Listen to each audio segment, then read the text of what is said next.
Hello students, welcome to unique classes of right way. आज बच्चे हम लोग अपने इस क्लास में स्टार्ट करने जा रहे हैं इंट्रोडक्टरी स्टैटिस्टिक्स फॉर इकोनॉमिक्स में चैप्टर 2 का क्लास नंबर 4। क्लास नंबर 4 में अभी हम लोग बेसिक्स कर रहे हैं। चैप्टर 2 थोड़ी है, एक मिनट। चैप्टर 1 है ना, ये टॉपिक 2 है बेसिक्स का। चैप्टर 1 ही है, टॉपिक 2 है ये वाला, इसलिए चैप्टर 2 लिख दिया होगा। Topic 2 measures of dispersion. लेकिन मीन हमने कर लिया है, मीडियन हमने कर लिया। पहला टॉपिक था हमारा मेजर्स ऑफ सेंट्रल टेंडेंसीज, जिसको कि हम लोग एवरेज भी बोलते हैं। उसमें मीन हो चुका है, मीडियन हो चुका है, और मीडियन पे क्वेश्चन मैंने लास्ट क्लास में दिया था। ये सबने कर लिया बच्चे, आप लोगों ने ये वाला कर लिया था। ये इजी था, ये मीडियन निकालना था, क्वार्टाइल, ये सब P27D9, और टैक्स कलेक्ट करना था। तो ये मैंने आपको बता दिया था कि इसमें P80 निकालना है और इसमें P30 निकालना है। ठीक है, ये हो गया होगा, इतना मुश्किल नहीं था, बस लॉजिकल था थोड़ा सा। और ये सब कुछ बातें हुई थी लास्ट क्लास में, तो इनको इरेज करते हैं। आज बच्चे हम लोग मोड पढ़ेंगे। मोड, हाँ पूछो क्या डाउट था।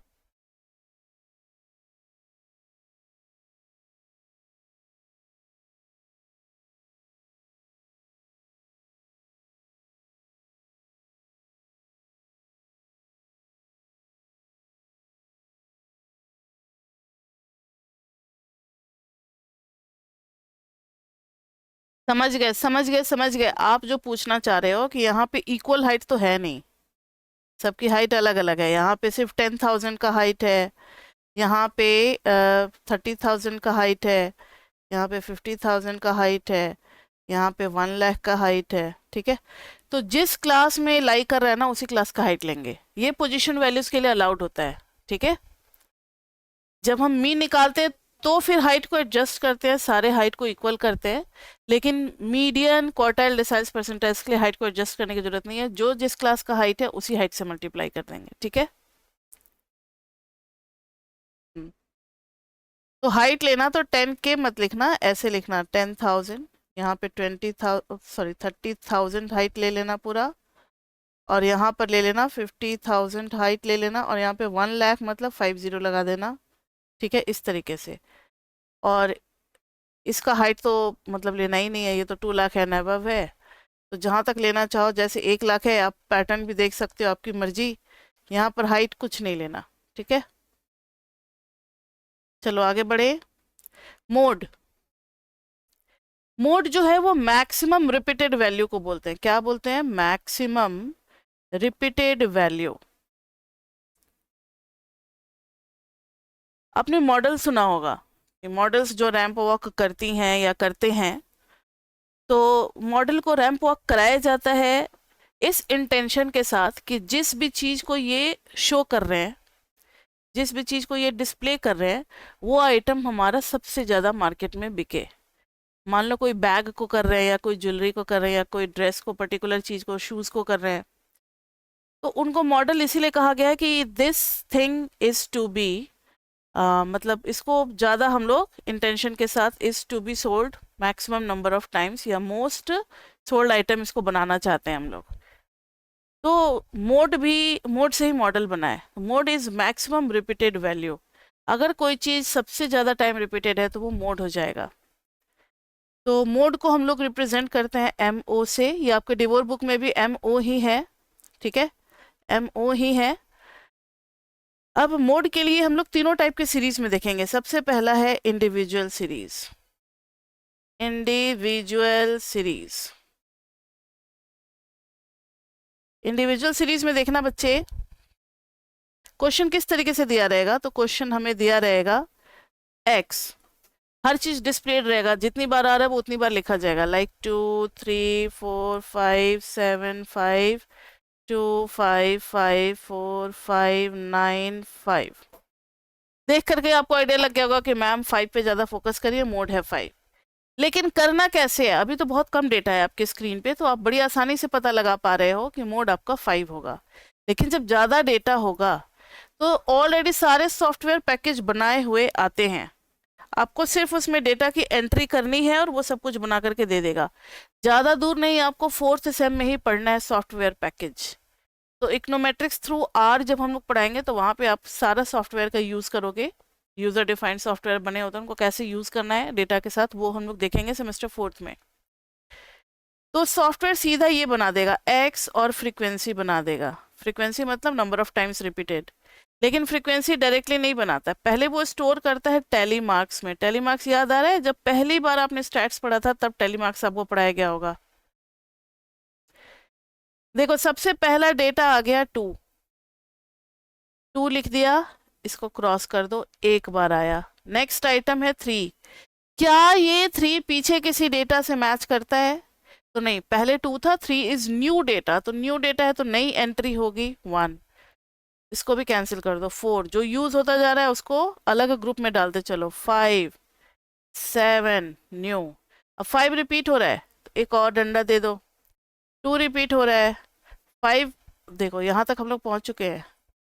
5 एक और ले लिया मैंने, एक और 5 है, फिर 4, फिर आ गया 5। अब 5 जब लिखना होता है टेली मार्क्स में तो 5 के ग्रुप को ऐसे काट देते हैं। 4 अगर लिख करके काट दिया तो that means a group of 5, ठीक है। तो 4 2 बार आ चुका है और 5 भी आ चुका है। 9 इज अ न्यू एंट्री, तो 1, अब एक और 5 आ रहा है तो थोड़ी से गैप के बाद 1 लिख देंगे। तो टेली मार्क्स में इस ग्रुप का मतलब होता है 5, और एक और डंडा है तो 6 हो जाएगा। तो ये अपने आप फ्रीक्वेंसी में कन्वर्ट कर देगा। फ्रीक्वेंसी में अरेबिक न्यूमरल्स में लिखते हैं हम लोग, जो भी 1 2 3 4 लिखते हैं वो सब अरेबिक न्यूमरल्स होते हैं। 2 1 2, ये हो गया 6 1 1। अब बताओ मैक्सिमम रिपीटेड फ्रीक्वेंसी में जो सबसे बड़ी वैल्यू है उसके सामने की वैल्यू हो जाएगी मोड, तो मोड इज इक्वल टू आ गया हमारा 5। था ना इजी? इंडिविजुअल में सारे एक्स का टेली मार्क्स बनेगा, टेली मार्क्स के बाद फ्रीक्वेंसी बनेगी, उसमें फ्रीक्वेंसी में जो सबसे बड़ी वैल्यू होगी उसके सामने की वैल्यू हो जाएगी हमारी मोड। अगर एक से ज़्यादा आता है, मतलब मान लो 6 यहाँ भी होता, तो हम इसको कहते हैं by model distribution. By model बोले तो ये आपके बुक में है डिवोर में। बाई मॉडल का मतलब होता है, देखो अभी इसका जैसे है, शुरुआत में अगर x है और इधर f है, अगर इसका ग्राफ बनाते हो x और f का, तो x और f का ग्राफ बनाओगे तो कैसे जाएगा ये जाएगा, मतलब बढ़ना शुरू होगा, पहले 2 फिर 1 फिर 2 फिर 6 फिर 1 1। It's graph will be like this way. तो ये हो गया मैक्सिमम, तो ये वैल्यू हो गई हमारी मोड। बाई मॉडल में क्या होगा कि 2 बार और सेम हाइट का आएगा, तो इसको हम लोग कहेंगे by model distribution. By model distribution. Graphical approach आपको ज़्यादा नहीं पढ़ना है इसलिए नहीं पढ़ा रहे, लेस देन हो जाए मोर देन हो जाए ये सब अभी नहीं करा रहे हैं, ठीक है। और वो सब जब आप स्टैटिस्टिक्स डिटेल में पढ़ोगे ना, डिस्क्रिप्टिव स्टैटिस्टिक्स, तब वहाँ पढ़ाया जाएगा आपको। तो बाई मॉडल डिस्ट्रीब्यूशन बस इसका है। मल्टी मॉडल मतलब 2 से ज़्यादा होगा तो। अब है नेक्स्ट हमारा डिस्क्रीट सीरीज। इंडिविजुअल में देख लिया, अब डिस्क्रीट सीरीज में देखते हैं कि मोड कैसे निकालेंगे। डिस्क्रीट तो इंडिविजुअल से भी आसान है बच्चे। डिस्क्रीट में तो ऑलरेडी एक्स और एफ हमें दिया होता है, वो भी हमें बनाने की जरूरत नहीं है। इंडिविजुअल में तो चलो टेली मार्क्स करके एफ बनाना भी पड़ा ना, यहाँ तो एक्स और एफ दिया रहेगा और एफ में जो मैक्सिमम वैल्यू होगी उसके सामने मिल जाएगा हमें मोड। बहुत इजी, ठीक है। तो डिस्क्रीट सीरीज भी आ गया। अब है continuous series. Continuous series,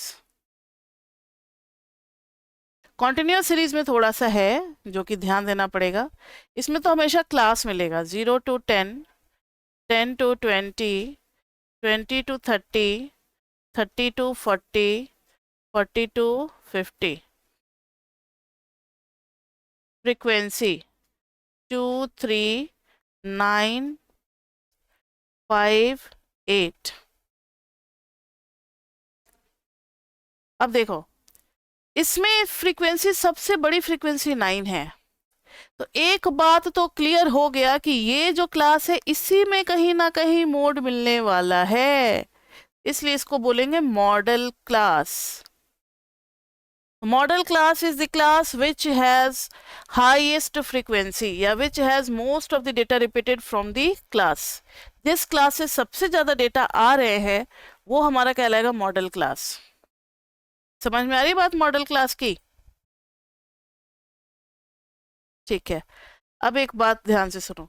model class की जो फ्रीक्वेंसी है उससे जस्ट पहले वाली फ्रीक्वेंसी का जो गैप होगा 9 - 3 = 6, उसको डेल्टा वन बोलेंगे। मतलब कोई ना कोई मैक्सिमम होगा उसके जस्ट ऊपर वाली वैल्यू, और मैक्सिमम के जस्ट नेक्स्ट वाली वैल्यू। नेक्स्ट लार्जेस्ट को डिसेंडिंग में नहीं चलना, जो उसके बगल में होगा वही लेंगे। जैसे 8 नहीं ले रहे हम लोग, 5 ले रहे हैं, क्योंकि 5 उसके जस्ट बाद है। ठीक है, वैल्यू वाइज नहीं देखना, हमें पोजीशन वाइज देखना है। तो इसका हो जाएगा डेल्टा टू 9 - 5 = 4।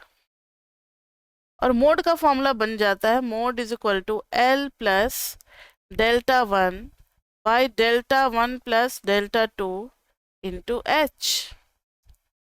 L क्या है? Lower value of model class, जो कि यहाँ होने वाला है 20। मॉडल क्लास की जो लोअर वैल्यू होगी उसको लेंगे L। डेल्टा वन आपको पता ही है। अच्छा, आपने जो पहले पढ़ा होगा ना, तो इसको कुछ और नाम दिया होगा। क्या नाम दिया था, याद आ रहा है? F0 F1 और कुछ इस तरीके से। इसको F0 दे देते, इसको F1 और इसको F2, ऐसा ही कुछ होता था। या बीच वाले को F0, F0 F1 F2। अगर ऐसे देते थे तो डेल्टा वन की वैल्यू क्या हो जाएगी, F1 - F0, और डेल्टा टू की वैल्यू क्या हो जाएगी, F1 - F2। तो अगर फॉर्मूला बनाओगे तो delta one plus delta two में क्या हो जाएगा, दोनों को ऐड करेंगे F1 - F0, और प्लस में F1 - F2। तो देखो 2F1 - F0 - F2। तो एक और फॉर्मूला बन सकता है हमारा मोड का, ये आपने पहले भी पढ़ा होगा। L प्लस डेल्टा वन की जगह F1 - F0, और नीचे में ये पूरी वैल्यू डाल देंगे, प्लस के बाद 2F1 - F0 - F2। अगर किसी बच्चे को ये वाला फॉर्मूला याद है तो वो इससे भी कर सकता है। अगर 11th-12th का फॉर्मूला याद है तो आप इससे भी कर सकते हो। कोई ज़रूरी नहीं आपको डेल्टा वन डेल्टा टू वाला लर्न करने की। लेकिन अगर किसी को नहीं याद है तो मेरे हिसाब से delta one delta to easy होता है। सिर्फ ऊपर में वन वाला, नीचे में delta one delta two into H, तो ये इजी होता है। आप जैसे मर्जी आप कर सकते हो। Delta one is what, F1 - F0। Delta two is what, F2 - F1। और H क्या है हमारी मॉडल क्लास की हाइट। तो उस हिसाब से अगर आप वैल्यूज पुट करोगे तो मोड = आ जाएगा L is what 20। Delta one कितना आया था हमारा 6, नीचे में 6 + 4, और इंटू हाइट भी 10 है तो 10। यस यस, कुछ पूछ रहे थे?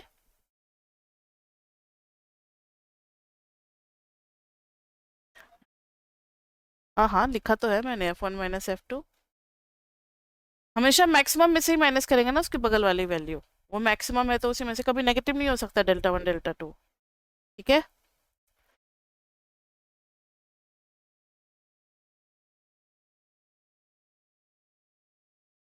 कहाँ पर आपको लग रहा है? देखो फिर से हम आपको शो कर देते हैं, ये देखो F1 F2 9 - 5 किया है, F1 - F2 हो गया। यहाँ भी देखो F1 - F2 हो गया। अच्छा अच्छा अच्छा, इधर इधर इधर इधर, ठीक है ठीक है ठीक है ठीक है ठीक है, समझ में आ गया। तो यहाँ पे हो जाएगा F1 - F2। हाँ जी, सही है। तो मोड इज इक्वल टू 20 + 6 = 26 आ गया। मॉडल क्लास तो हमने ढूंढ लिया था 20 to 30, लेकिन 20 to 30 में कौन सी वैल्यू मोड होगी, 21 या फिर 22 या फिर 23 या फिर 23.7, कुछ भी हो सकता है, डेसिमल में भी आ सकता है। वो हमें पता नहीं था तो उसके लिए फॉर्मूला लगाना पड़ा। तो मेरे हिसाब से ये फॉर्मूला आपके लिए ज़्यादा सही रहेगा। F0 F1 F2 में कन्फ्यूज़न नहीं होगा। Delta one delta two is easy to learn. तो ये था पूरा मीन मीडियन मोड के अंदर फॉर्मूलाज और सारे क्वेश्चंस वगैरह, ये तो हमने कर लिया। और भी होता है, ग्रुपिंग मेथड वगैरह होता है मोड में, लेकिन आपके कोर्स में नहीं है तो नहीं पढ़ा रहे हैं। ग्रुपिंग मेथड में जब एक से ज़्यादा मोड जैसा लगने लगे तब फिर ग्रुपिंग मेथड अपनाते हैं, वो आपको नहीं करना, इसलिए आपको नहीं करा रहे। तो ये इतना ही आपके लिए बहुत है, मोड निकालना इंडिविजुअल में भी, डिस्क्रीट में भी और कॉन्टिन्यूस में भी। अब जब हमने मीन मीडियन मोड पढ़ लिया तो तीनों से रिलेटेड कुछ बातें हैं जिसको हम लोग नोट बना करके पढ़ते हैं। पहला नोट कि for a symmetric distribution, symmetric मतलब जो जैसा लेफ्ट में है वैसा ही राइट में है। वैसे इसके बारे में ज़्यादा हम लोग स्क्यूनेस टॉपिक में पढ़ेंगे, बेसिक्स में आएगा, वो थर्ड टॉपिक में आएगा। For a symmetric distribution, symmetric बोले तो बिल्कुल जैसा लेफ्ट में x और इधर f है वैसा ही राइट में। तो जो मीन होगा वही मीडियन होगा और वही मोड होगा, यानी तीनों सेम होते हैं। Mean is equal to median is equal to mode. लेकिन ये बहुत आइडियल सिचुएशन होता है सिमेट्रिक डिस्ट्रीब्यूशन का। ज़्यादातर जो हम डेटा कलेक्ट करते हैं, जरूरी थोड़ी है कि सारे सिमेट्रिक हो, तो कुछ एसिमेट्रिक भी हो सकते हैं। अब एसिमेट्रिक में भी पॉजिटिवली स्क्यूड नेगेटिवली स्क्यूड आता है, वो स्क्यूनेस टॉपिक में करेंगे। अभी नहीं हमें टॉपिक से भटकना है, अभी हमें अपने टॉपिक पे रहना है। तो कभी कभी जो है ये सिमेट्रिक नहीं भी हो सकता है, लेकिन सबसे हाईएस्ट फ्रिक्वेंसी के सामने जो होगा वो मोड होगा, कहीं पर मीन होगा, ध्यान से सुनना, और बीच में आएगा मीडियन। मीडियन एग्जैक्टली मिडिल में नहीं होता है, मीडियन एग्जैक्टली मिडिल में नहीं होता है। एक रिलेशनशिप है mode is equal to 3 median minus 2 mean. ये इम्पेरिकल रिलेशनशिप आपको याद रखना है। आगे चल करके सभी बच्चे एमए जरूर करना चाहोगे, एमए करना चाहोगे तो इस फॉर्मूला पे बेस्ड एक क्वेश्चन ऑब्जेक्टिव आता ही आता है सीयूईटी पीजी में। मीन मीडियन मोड के बीच का रिलेशनशिप इम्पेरिकल रिलेशनशिप बोलते हैं इसको। क्या बोलते हैं? Empirical relationship among empirical relationship among mean median mode। ठीक है। कभी कभी क्या होता है कि दो सेंट्रल वैल्यू दी होती है, लाइक मीन मीडियन दे दिया, मोड पूछ रहा है, तो इस फॉर्मूले की जरूरत पड़ेगी। मोड हम निकाल लेंगे कैलकुलेशन करके। कभी मोड मीडियन दिया रहेगा तो मीन निकाल लेंगे, कभी मोड और मीन दिया रहेगा तो मीडियन निकल जाएगा। ठीक है, तो ये रिलेशनशिप आपको बहुत अच्छे से याद रखना है। अब जरा इस रिलेशनशिप को ध्यान से देखो, तो हम ऐसे लिख सकते हैं mode is equal to 3 median minus 2 mean. तो इसको इधर लेते आओ, 3 median is equal to mode plus 2 mean. लिख सकते हैं, बिल्कुल लिख सकते हैं। और 3 को नीचे लेते जाएंगे, मोड प्लस 2 मीन। 3 को भी तोड़ देते हैं 1 प्लस 2 में। अब आपको समझ में आएगा, सेक्शन फॉर्मूला आपने पढ़ा होगा मैथमेटिक्स में 11th क्लास में। सेक्शन फॉर्मूला कि अगर ये मीन है, या इधर मीन ले लो, और अगर इधर मोड है, सपोज करो, तो यहाँ पर देखो ना 1 है, तो सेक्शन फॉर्मूला में अगर इसको हम ले लेते हैं 2 रेशियो 2:1, 2:1, तो ये होगा मीडियन। अब देखो कैसे, क्योंकि हमने सेक्शन फॉर्मूला में पढ़ा हुआ कि इधर का रेशियो इसके साथ मल्टीप्लाई होता है और ये वाला रेशियो जो है वो इसके साथ मल्टीप्लाई होता है, क्रॉस वाला। याद आ रहा है आपको section formula? Median is equal to, इसको इस 2 इंटू मीन कर देंगे, और प्लस इधर 1 है तो 1 इंटू मोड कर देंगे, और नीचे में 2 + 1, वही तो है ये। यानी ये मैंने उल्टा चल के आपको समझाया कि मीडियन जो है वो एग्जैक्टली मिडिल में नहीं होता है। Median divides line joining, median divides line joining mode and mean in 2:1 ratio. देखो रेस्पेक्टिवली, मोड पहले लिखा है, मीन बाद में लिखा है, तो मोड मीन को ज्वाइन करने वाले लाइन में 2 इधर होगा और 1 इधर होगा। समझ में आई बात? यानी क्लोज किसके होगा? मीन के होगा। ये तो पता लग गया कि रेशियो भाई 2:1 का चलेगा। रेशियो क्या होगा? 2:1 का चलेगा।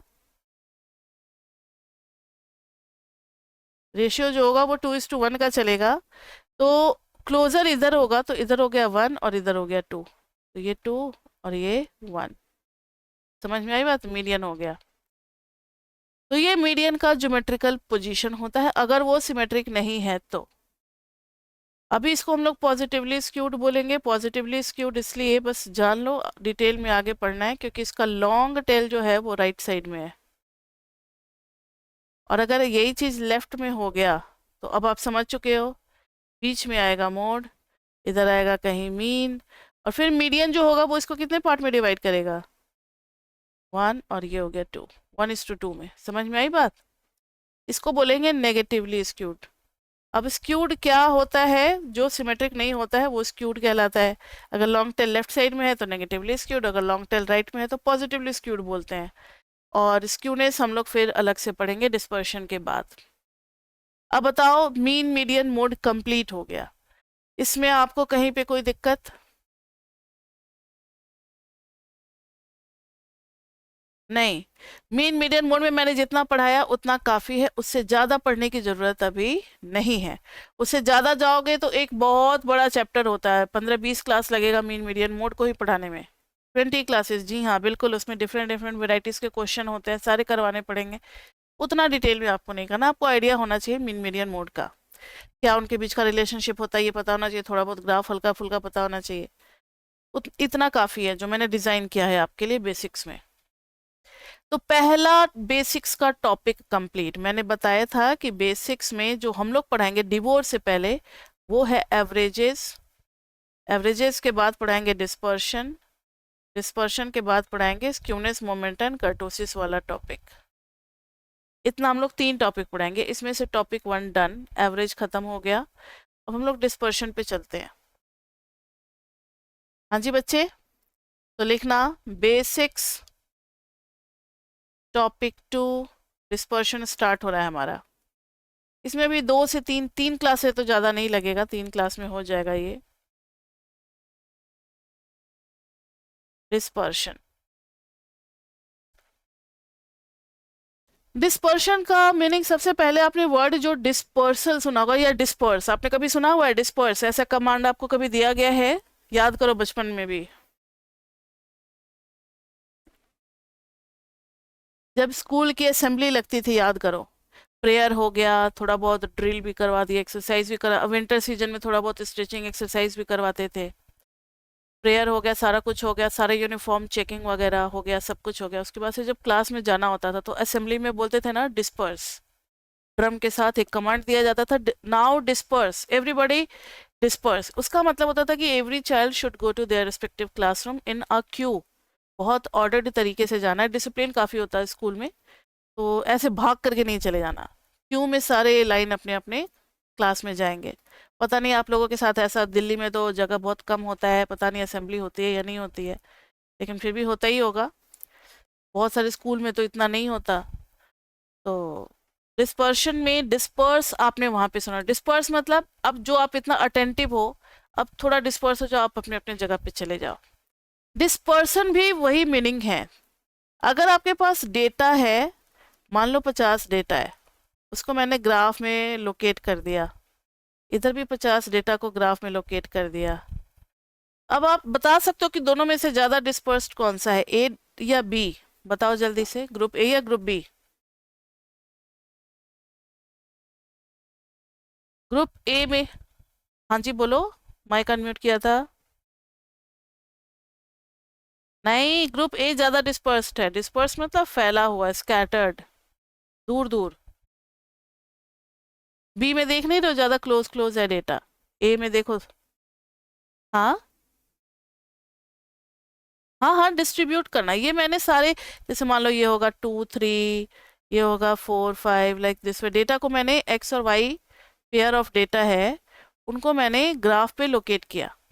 ऐसे सारे को छोड़ देना बिना ज्वाइन के, इसको कहते हैं स्कैटर्ड डायग्राम। क्या बोलते हैं? Scattered diagram. जो डेटा जहाँ है उसको वहीं पे प्लॉट करके छोड़ दो, स्कैटर्ड डायग्राम। ज्वाइन नहीं किया मैंने, क्योंकि ज्वाइन करके बहुत गंदा सा कुछ मेशी हो जाता है, कुछ नेट वगैरह बन जाता है, उतना नहीं करना। जब डेटा अगर अरेंज नहीं हो किसी स्ट्रेट लाइन में या किसी कर्व पे, तो उनको ज्वाइन नहीं करते, उनको वैसे ही छोड़ देते हैं। इसको बोलते हैं स्कैटर्ड डायग्राम। तो ए में ज़्यादा फैला हुआ है, ज़्यादा डिस्ट्रीब्यूटेड है, एक्सपेंशन एक तरीके से आप समझ सकते हो। बी में क्या है कि सब एक दूसरे के काफ़ी क्लोज हैं, तो दिस इज लेस डिस्पर्स्ड। तो यहाँ तो बहुत क्लियर था इसलिए आपने जवाब दे दिया। अब मान लो मैंने दूसरा एग्जाम्पल दिया, दोनों मोर और लेस सिमिलर अगर दिखते हों, तब तो ग्राफ से बताना पॉसिबल नहीं है। सिमिलर दिख रहे हैं दोनों ए और बी, तो बोथ आर सेम, आप ऐसे बोलोगे बोथ आर सिमिलर, तो ग्राफ इज नॉट कैपेबल, तो graph is incapable of distinguishing the two distribution, इसको डिस्टिंग्विश नहीं कर पा रहा कि कौन सा ज्यादा डिस्पर्स्ड है। Then we need a mathematical measure, तब एक मैथमेटिकल वैल्यू की जरूरत पड़ती है जो वैल्यू डिसाइड करेगा कि कौन सा बड़ा है कौन सा छोटा है। समझ में आई बात? पहले तो बेसिक राउंड में हम लोग ग्राफ से ही डिसाइड करते थे, ये टॉपिक जब स्टार्ट किया गया था डिस्पर्शन, तो हम लोग ग्राफ देख करके डिसाइड कर लेते हैं। लेकिन जब ग्राफ में बहुत ज़्यादा कंपैरिजन आप ना कर पाओ, लगेगा कि अरे दोनों सेम टाइप के हैं, लेकिन एग्जैक्टली सेम होना तो बहुत ही बड़ा कोइंसिडेंस है। कुछ ना कुछ तो एक डेटा इधर उधर होगा जो कि आप मैन्युअली नहीं पकड़ पा रहे, उसके लिए mathematical we need mathematical measures, क्योंकि मैथमेटिकल मेजर्स में अगर थोड़ा भी डिजिट में अंतर है तो हम कंपेयर कर सकते हैं। मतलब क्या बात बोल रहे हैं, मैथमेटिकल मेजर में मान लो अगर कुछ आ रहा है 0.67 और एक आ रहा है 0.68, तो वी कैन कंपेयर इजीली, ये बड़ा है।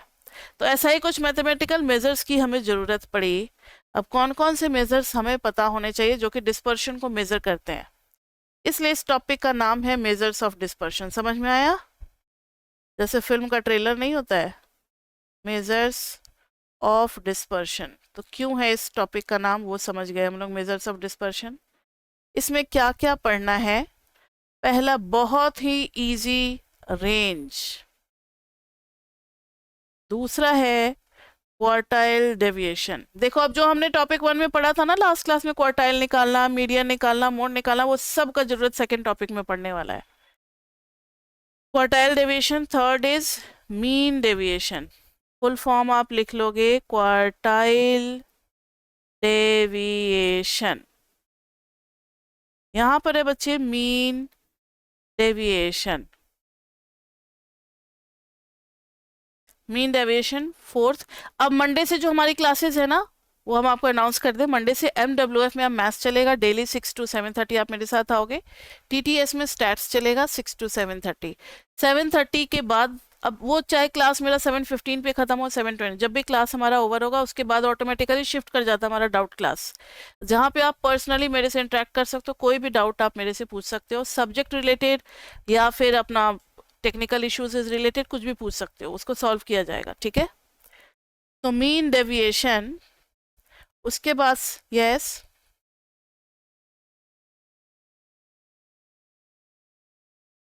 अब क्लासेस तो डेली होंगे ना बच्चे, मैंने कहा ना मंडे टू सैटरडे।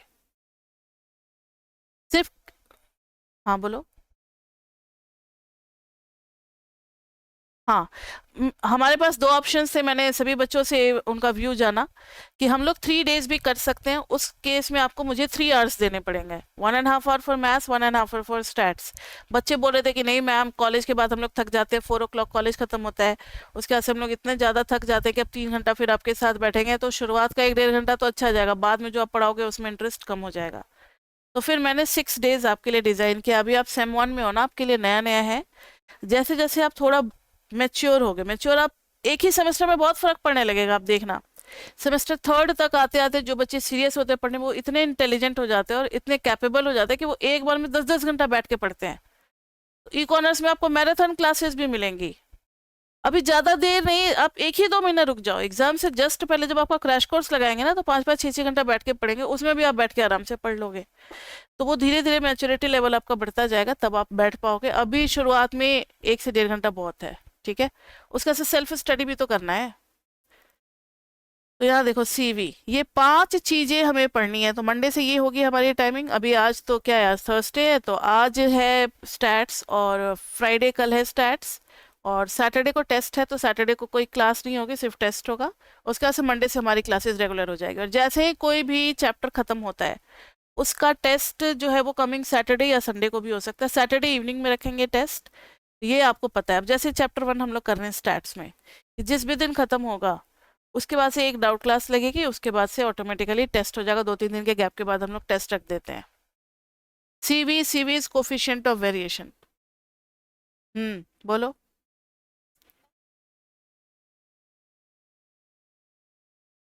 वो आप सर से बात करो, सर का नंबर है, वो सर बताएंगे आपको, ठीक है? आप उस पर मैसेज करो। एक ही नंबर ही है हमारा, 9311377321। अगर किसी और नंबर से आपके पास मैसेज आता है तो वो फेक नंबर है। कुछ बच्चे अपना करते हैं कि कुछ कहीं से वीडियो उड़ा लिए यूट्यूब से, और वो दावा करते हैं कि पूरा कोर्स है, उनके पास पूरा कोर्स भी नहीं होता, पूरा लेंथ भी नहीं होता वीडियो का, कुछ कुछ कहीं से करप्ट करके वीडियो अपना हल्का फुल्का पैसे के लिए बेच रहे हैं। तो उन बच्चों के चक्कर में आप लोग ना पड़े, ठीक है? तो यही बस एक नंबर है हमारा, आप इसी नंबर से जो भी आप बात करना चाहें कर सकते हैं, ठीक है?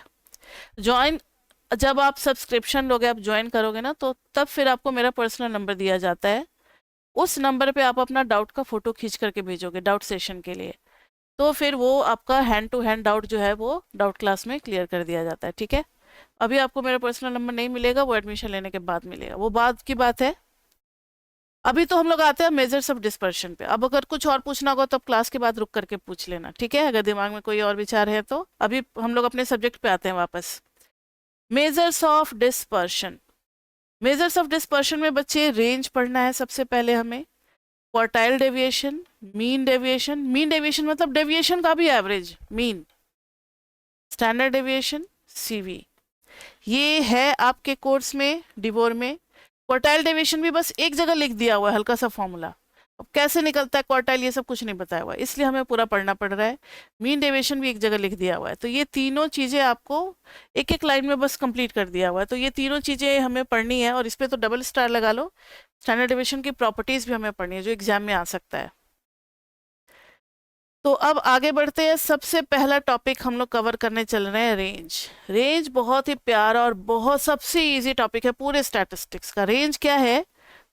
तो रेंज इज, ये क्या हो गया, एक मिनट रुक जाओ।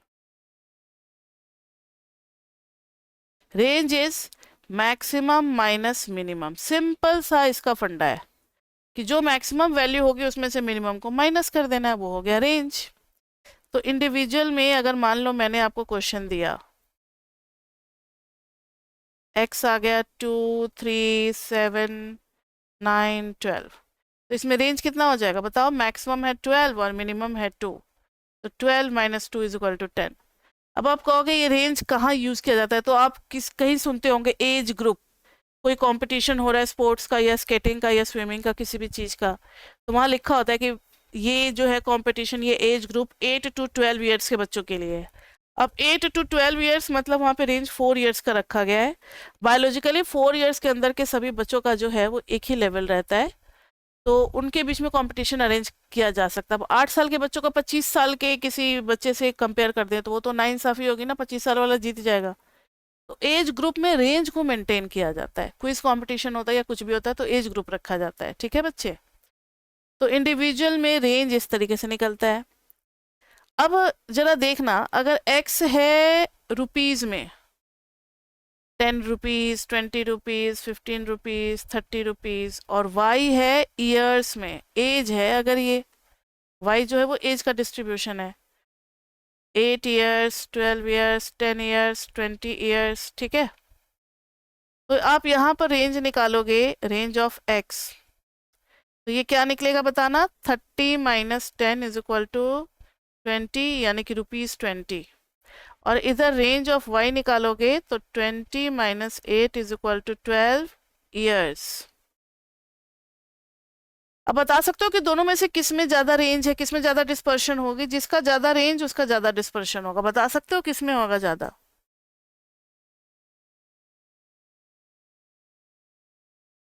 पहले वाला में। बहुत बढ़िया। सिंपल सा अगर दिमाग लगाओगे, अगर दिमाग को ज्यादा नहीं खोल करके बैठे हो क्लास में, तब तो आप यही जवाब दोगे। लेकिन एक्सपेक्टेशन कुछ और थी मेरी कि यहाँ रुपीज है और यहाँ ईयर्स है, तो मैम दो चीजों को कंपेयर कैसे कर सकते हैं? डिफरेंट चीजों को रुपीज और ईयर्स में कैसे बता सकते कि कोई चीज बड़ा है? मेरी बात समझ रहे हो? जब यूनिट मेजरमेंट का हो और दो चीजों को कंपेयर करना हो तो रेंज इज इनसफिशियंट, खाली अकेले रेंज से बात नहीं बनेगी। तब हमें जरूरत पड़ती है कोफिशिएंट ऑफ रेंज की, और वो हो जाता है मैक्सिमम माइनस मिनिमम। जिसका डिफरेंस लिया उसी का नीचे में सम आ जाएगा, मैक्सिमम प्लस मिनिमम। तो कोफिशिएंट ऑफ रेंज इस केस में निकालेंगे तो ये हो जाएगा 30 माइनस 10 बाई 30 प्लस 10, तो ये आ जाएगा 20 बाई 40 यानी कि 1/2। ठीक है, अब यहाँ निकालेंगे। अब देखो ना इसमें क्या हुआ कि ऊपर में भी रुपीज आया, नीचे में भी रुपीज आया, दोनों कैंसिल हो गए, तो इसके पास अब कोई यूनिट नहीं बचा, तो ये विदाउट यूनिट हो गया। तो ये फायदा होता है कोफिशिएंट में कि ऊपर भी सेम यूनिट नीचे भी सेम यूनिट, दोनों कैंसिल हो जाते हैं, तो दोनों में क्या हो जाता है, यूनिट लेस हो जाता है। अब जरा देखो इसमें निकालते हैं, अगर ईयर्स वाले में तो यह आ जाएगा 20 माइनस 8 अपॉन 20 प्लस 8, तो 12/28 आ गया। इसके लिए हमें कैलकुलेटर की जरूरत पड़ेगी बच्चे, एग्जाम में कैलकुलेटर अलाउड होता है, इसके लिए आप मेरा देखें video how to study stats 1 या फिर इंट्रोडक्टरी स्टैट्स फॉर इकोनॉमिक्स, उसमें मैंने सब कुछ बताया हुआ है। एग्जाम में सिर्फ सिंपल कैलकुलेटर अलाउड है। यह आ गया 0.42 और ये आ जाएगा 0.5, तो ऑब्वियसली ये बड़ा है। इसमें भी ईयर्स और ईयर्स कैंसिल हो गया ना, यहाँ पे ईयर्स रहा होगा, यहाँ पर ईयर्स रहा होगा, दोनों कैंसिल हो गए। तो अब हम कंपेयर करके बता सकते हैं कि x is more dispersed than y। x is more, समझ में आई बात? कोफिशिएंट की जरूरत कब पड़ेगी, जब हमें दो अलग अलग यूनिट वाले चीजों को मोर डिस्पर्स्ड। एक मिनट, इरेजर क्यों नहीं काम कर रहा, कर दे बेटा इरेज। हाँ, x is more dispersed than y। ठीक है, तो रेंज में ये बातें थी, ये हमने इंडिविजुअल में किया। डिस्क्रीट में तो बच्चे कोई दिक्कत है नहीं, कोई दिक्कत किसी को इंडिविजुअल में? ठीक है, डिस्क्रीट में देखना बच्चे x और f दिया रहेगा एज फॉर एग्जाम्पल। अगर मैंने आपको दे दिया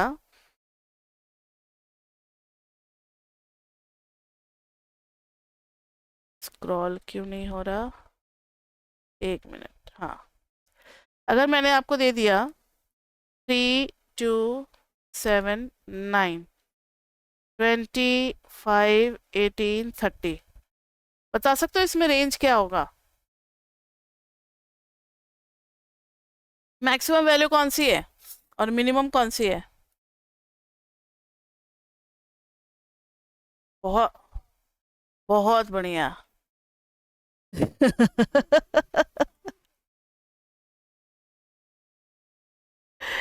वो भी बहुत बढ़िया, पहले बार में भी 30-20 जवाब दिया था, वो भी बहुत बढ़िया। अब 30 और 5 जवाब दे रहे हो, वो भी बहुत बढ़िया। अरे एक बार दिमाग तो लगाओ, ये 3x की वैल्यू है, ये 20 टाइम्स आ रही है। 3 को अगर 20 टाइम्स लिख देंगे तो क्या इसकी वैल्यू चेंज हो जाएगी?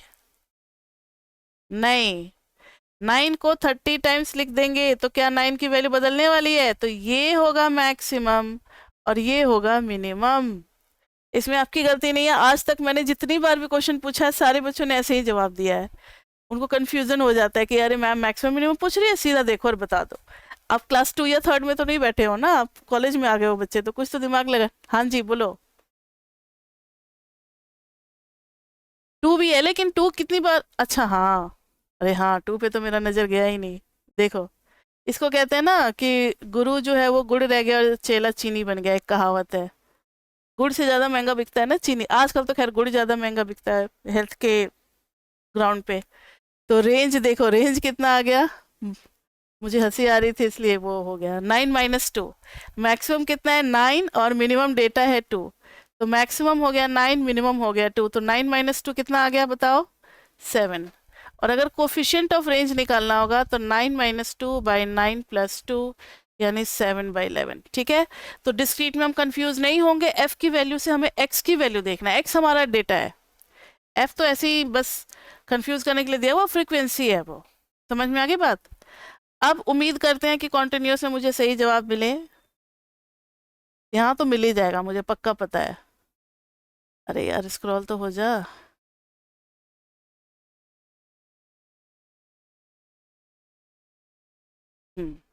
देखो क्वेश्चन दे रहे हैं 10 - 20, 20 - 30, 30 - 50, फ्रीक्वेंसी है 50, 20, 45।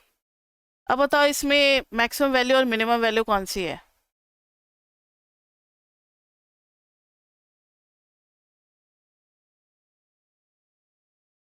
नहीं बता रहे, ये देखो। हाँ जी, ये देखो, ये क्या हो रहा है बार बार, 1 मिनट रुक जाओ। ये हो, हाईलाइट किया था, 1 मिनट, ये थोड़ा सा मिसबिहेव कर रहा है। ये है मैक्सिमम और ये है मिनिमम। तो इसमें हो गया 50 माइनस 10, और जब कोफिशिएंट ऑफ रेंज निकालेंगे तो 50 माइनस 10 बाई 50 प्लस 10, तो ये हो गया 40 बाई 60। अपना सॉल्व करके लिख लेना, समझ में आई बात। तो इसके साथ हमारा रेंज टॉपिक कंप्लीट। तो रेंज था ना सबसे इजी, मेजर्स ऑफ डिस्पर्शन का पहला टॉपिक रेंज कंप्लीट, जिसमें हमें रेंज पढ़ना है और कोफिशिएंट ऑफ रेंज पढ़ना है। कोफिशिएंट ऑफ रेंज कब निकालेंगे, जब दो चीज़ों को कंपेयर करना होगा और लिखा रहेगा इंस्ट्रक्शन कि compare dispersion by range method, तभी हम करेंगे। अदरवाइज हमारे पास सबसे बढ़िया सीवी है, सबसे लास्ट वाला सबसे अच्छा माना जाता है, तो सीवी से निकालेंगे। अगर कुछ इंस्ट्रक्शन नहीं देगा तो सीवी बेस्ट मेथड होता है मेजर करने का। लेकिन अगर लिखा हुआ आ जाए कि रेंज इतना है तो बताएं, तब तो फिर रेंज के हिसाब से हमें डिस्कस करना पड़ेगा। अब सेकंड टॉपिक है, हाँ जी पूछो।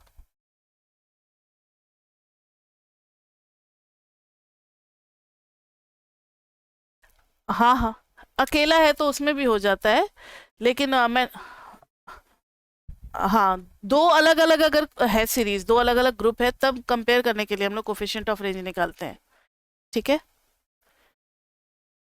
अब देखो, नेक्स्ट है हमारा क्वार्टाइल, क्वार्टाइल डेविएशन।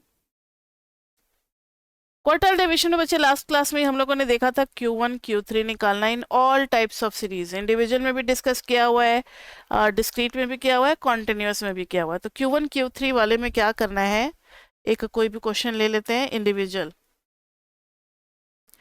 हाँ, इसका फॉर्मूला तो पहले लिख लो, फिर आएंगे क्वेश्चन पे। फॉर्मूला क्या क्या है, क्वार्टाइल डेविएशन या inter quartile range. Inter quartile range सबसे पहले, तो रेंज के लिए हमेशा बड़े में से क्या माइनस करते हैं, छोटे वाले को, सिंपल। जब भी इंटर क्वार्टाइल रेंज होगा तो Q3 माइनस Q1 करेंगे। अगर सेमी क्वार्टाइल रेंज है,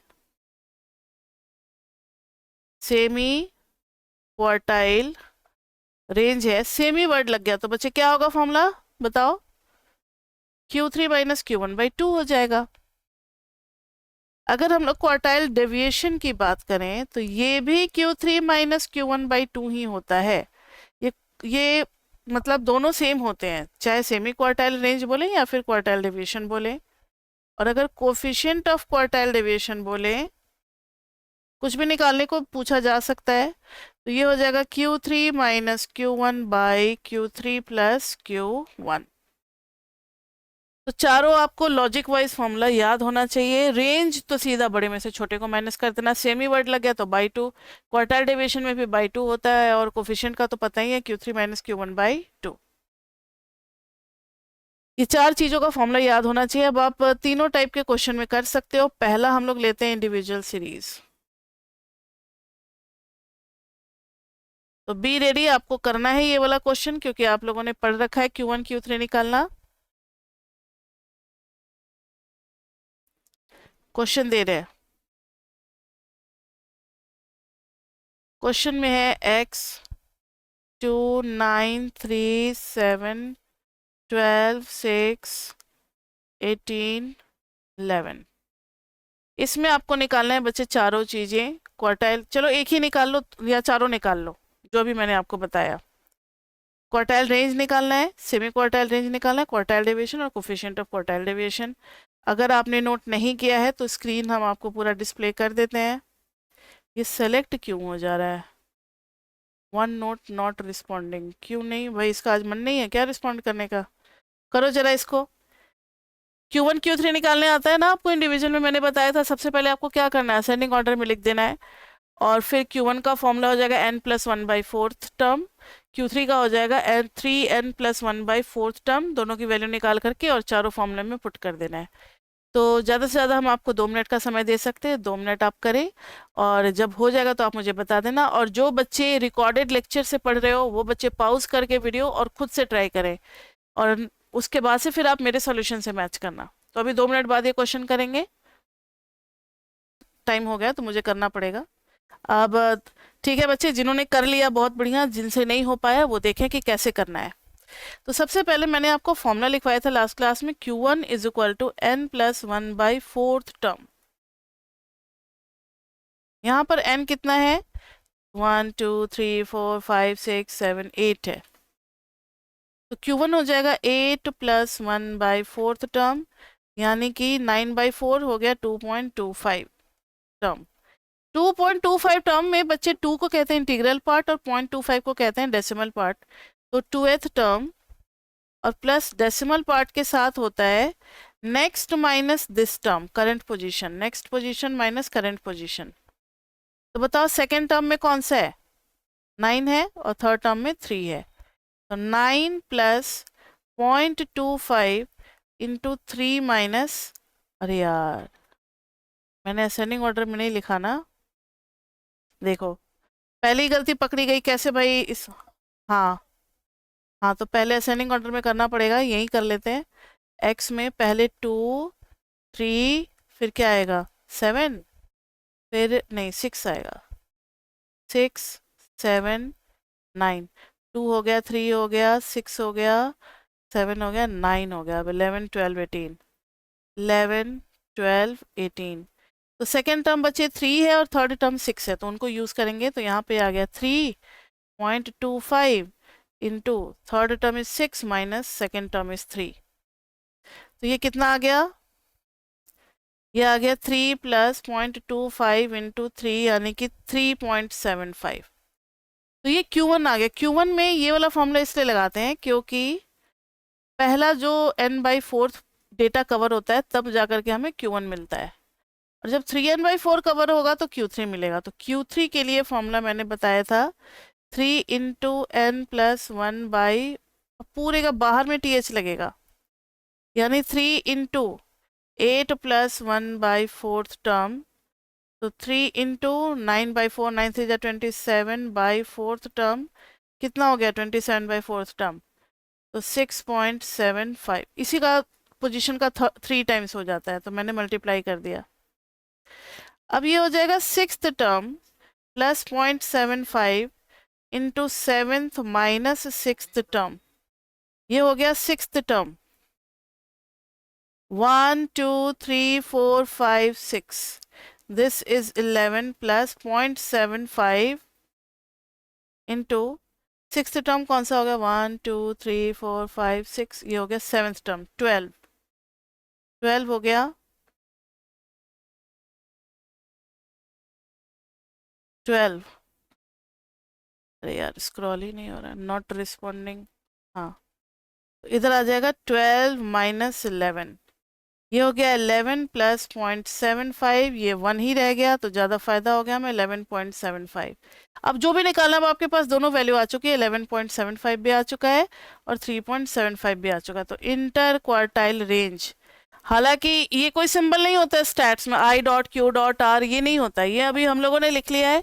आप पूरा लिखोगे INTER, इंटर क्वार्टाइल पूरा लिखोगे रेंज।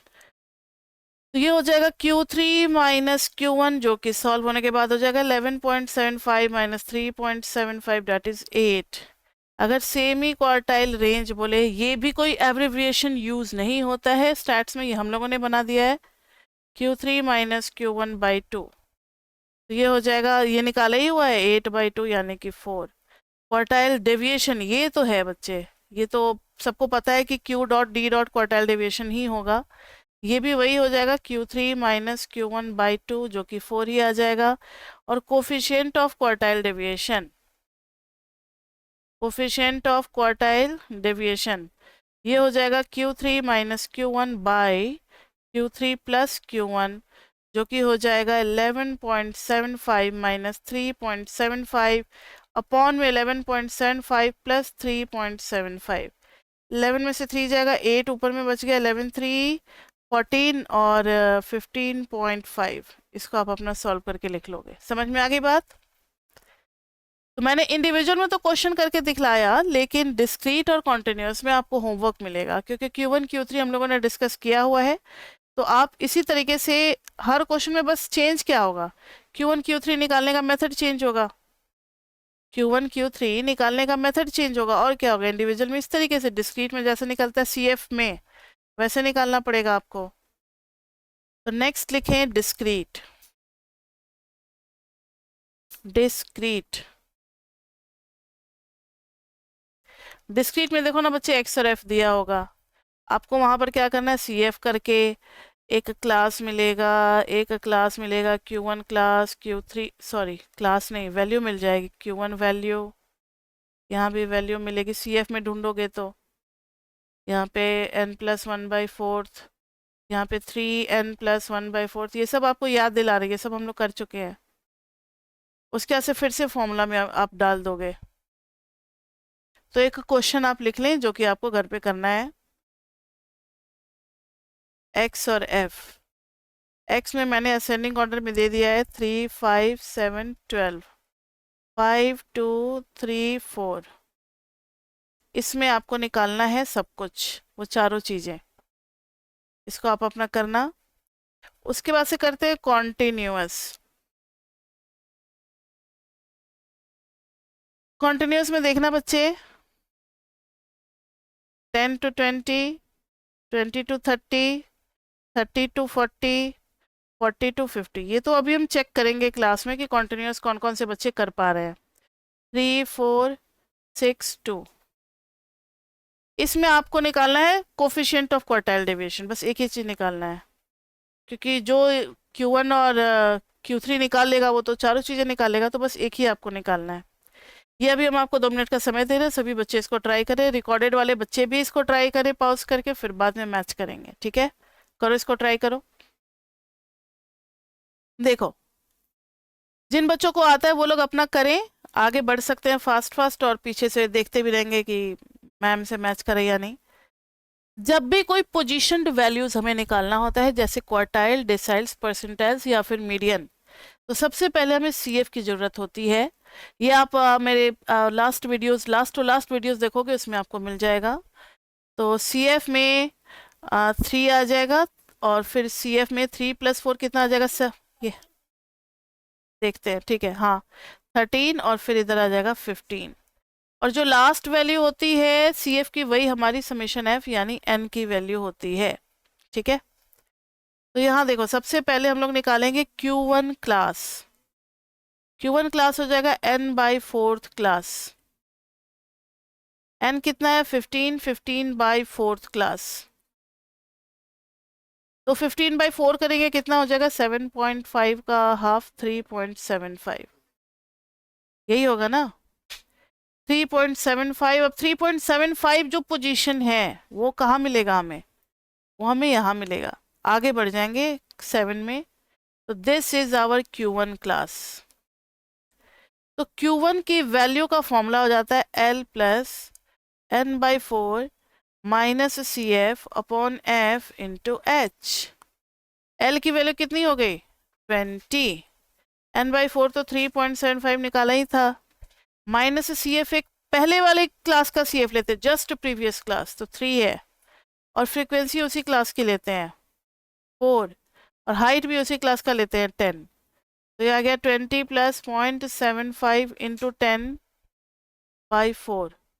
तो निकाल लो ना, 7.5/4 आ जाएगा, 7.5 divided by 4 is equal to 1.875। तो दिस इज 21.875। अब इसी तरीके से हम Q3 भी निकालेंगे बच्चे। तो Q3 क्लास सबसे पहले निकालेंगे, because this is continuous series. 3n/4 करेंगे, तो 3n/4 यानी 3 × 15/4। देखना 75/4 कितना है, नहीं 45/4, 45 divided by 4 is equal to 11.25। 11.25 से जस्ट बड़ा CF है 13, तो ये क्लास हो गया हमारा Q3 क्लास। तो Q3 का भी फॉर्मूला उसी तरीके से बनेगा, L + 3n/4 - CF/F into H। तो ये हो गया 30 plus 3n/4 is 11.25 minus CF कौन सा लेंगे? CF लेंगे एक पहले वाले क्लास का 7 और फ्रीक्वेंसी लेंगे 6 और हाइट तो 10 जानबूझ करके रखते हैं ताकि इजी रहे। तो -7 नीचे 6, लेकिन क्वेश्चन में जो हाइट रहेगा आप वही लोगे। तो दिस इज 30, 11.25 में से 7 गया तो कितना बचा? 4.25 यानी 42.5/6। 42.5 divided by 6 is equal to 7.083। तो 37.083 ये आ गया। अब किस बात की देरी है, इसमें पुट कर देना है वैल्यू। तो Q3 minus Q1 by Q3 plus Q1, this is Q1 and this is Q3। तो बस पुट कर दो 37.083 माइनस 21.875, नीचे में दोनों का सम कर देंगे 37.083। और बच्चे ना क्वेश्चन किया करो, जो असाइनमेंट में क्वेश्चन दिए हुए हैं ना उसको किया करो। उससे क्या होगा ना, आपका हाथ थोड़ा खुलेगा, दिमाग खुलेगा, कैलकुलेशन से आपको डर नहीं रहा। आप सोचोगे नहीं मुझे सीधे एग्जाम में ही प्रैक्टिस करना है, फिर समय कम पड़ जाएगा आपके पेपर के लिए। तो 37.083, और जहाँ कैलकुलेटर की जरूरत पड़ती है वहाँ यूज किया करो, उससे ना दिमाग को रेस्ट मिलता है। डिवाइडेड बाय, मेरे पास साइंटिफिक है तो मैं एक ही साथ सब कुछ कर सकते हैं। 37.083 प्लस डिनोमिनेटर में 21 पॉइंट, आप न्यूमरेटर अलग निकालोगे और डिनोमिनेटर अलग निकालोगे। वैल्यू इज 0.2579, ये आ गया हमारा। स्टैटिस्टिक्स में मैंने आपको गाइडलाइन में बताया था कि जब मिडिल में कोई आंसर लिखना है ना, तो वो तो डेसिमल के बाद आप 4 प्लेसेस तक ले सकते हो, लेकिन जब फाइनल आंसर लिखोगे तो 0.26 उसको अप्रॉक्स करके लिखोगे। ठीक है, तो ये हो गया हमारा क्वार्टाइल डेविएशन। अब थर्ड जो है मेजर्स ऑफ डिस्पर्शन, उसमें स्टार्ट होता है हमारा मीन डेविएशन। तो मीन डेविएशन में जरूरत पड़ेगी मीन डेविएशन, जिसको कि m.d. के साथ करते हैं। आज नहीं कराएंगे, खैर घबराओ नहीं। आज क्लास कौन सा था? 4th था ना।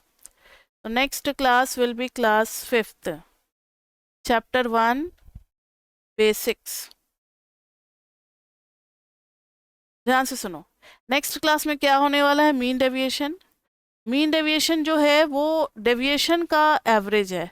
अब डेविएशन क्या होता है? तो x माइनस कोई भी एवरेज वैल्यू। अब एवरेज हमने 3 टाइप का पढ़ा है, मीन डेविएशन मतलब ये अरिथमेटिक मीन, मीडियन और मोड। उसी हिसाब से 3 टाइप के मीन डेविएशन हमें पढ़ने पड़ेंगे। तो पहला हो जाएगा मीन डेविएशन अबाउट मीन, दूसरा हो जाएगा मीन डेविएशन अबाउट मीडियन, और तीसरा हो जाएगा मीन डेविएशन अबाउट मोड। तो अगर अभी तक आपने मेरे पिछले वीडियोस नहीं देखे हैं तो देख लें कि कैसे निकलता है इंडिविजुअल, डिस्क्रीट और कॉन्टिन्यूअस में मीन, मीडियन, मोड। तीनों आपको अच्छे से आना चाहिए, तभी फिर मीन डेविएशन भी आप समझ पाओगे कि कैसे निकलता है। आपके डिवोर की बुक में खाली मीन डेविएशन का जिक्र कर दिया है एक जगह, क्वार्टाइल डेविएशन का बस जिक्र कर दिया है, लेकिन कैसे आता है ये आपको पता होना चाहिए, ताकि आपका बेस अच्छा रहेगा ना, तो आप चीज़ों को अच्छे से समझ पाओगे, रटोगे नहीं। आपको पता होगा कि if in any statement it is written that mean deviation is this this this, तो आपको पता होगा कि भाई मीन डेविएशन क्या चीज़ है। इसलिए हम लोग बेसिक्स आपको अलग से करा रहे हैं। ठीक है, हो सकता है आपके कॉलेज वाले टीचर से मैच ना करता हो अभी हमारे स्टार्टिंग का कुछ लेक्चर्स, लेकिन बाद में उनसे बेटर ही होगा, उनसे ज़्यादा ही हम लोग पढ़ाएंगे। अभी शुरुआत में हम लोगों की मजबूरी है कि ये बेसिक्स पढ़ाना ही पड़ता है, नहीं तो आगे के टॉपिक्स में आपको समझने में दिक्कत होगी। ठीक है, तो इसलिए हम लोग 5-6 क्लास दे करके थोड़ा पेन ले लेते हैं। 5 to 7 क्लासेस दे दो, एक ही बार में सारा पेन ले लो, आगे चल करके फिर इजी हो जाता है हमारे लिए। ठीक है बच्चे, तो ये इतना है, और क्लास 5th में मिलते हैं फिर मीन डेविएशन के साथ। अभी तक के लिए इतना ही। अगर आपको कोई भी क्वेरीज हो या कुछ भी पूछना हो, कोई भी फीडबैक देना हो, तो हमारा नंबर है 9311377321, आप उस पर मैसेज कर सकते हो। आप हमारा एमएमई का भी लेक्चर देखो, आप हमारा माइक्रो का भी देखो। एमएमई का टेस्ट होने वाला है टाइम टू टाइम, हर चैप्टर का टेस्ट होता है, सैटरडे को टेस्ट होने वाला है। रिकॉर्डेड वाले बच्चों को नहीं समझ में आएगा which Saturday we are talking about, लेकिन जो भी लाइव में उनको पता है कि परसों हमारा टेस्ट है, तो आप लोग तैयारी करें। अगर कोई भी डाउट है तो कल फिर लास्ट मौका देंगे आपको डाउट पूछने का, टेस्ट से एक दिन पहले। फिर सैटरडे को हमारा 6 o'clock टेस्ट है। चैप्टर 2 का खाली उससे पूछा जाएगा, उससे ऊपर नहीं। तो अभी तक के लिए इतना ही बच्चे, फिर मिलते हैं हम लोग नेक्स्ट क्लास में। Till then bye bye bye bye. लेकिन अगर किन्हीं को कोई डाउट है, कुछ बातें पूछनी है, तो वो अभी वेट करेंगे मीटिंग में। बाकी हमारी क्लास यहीं पे ओवर होती है। बाय।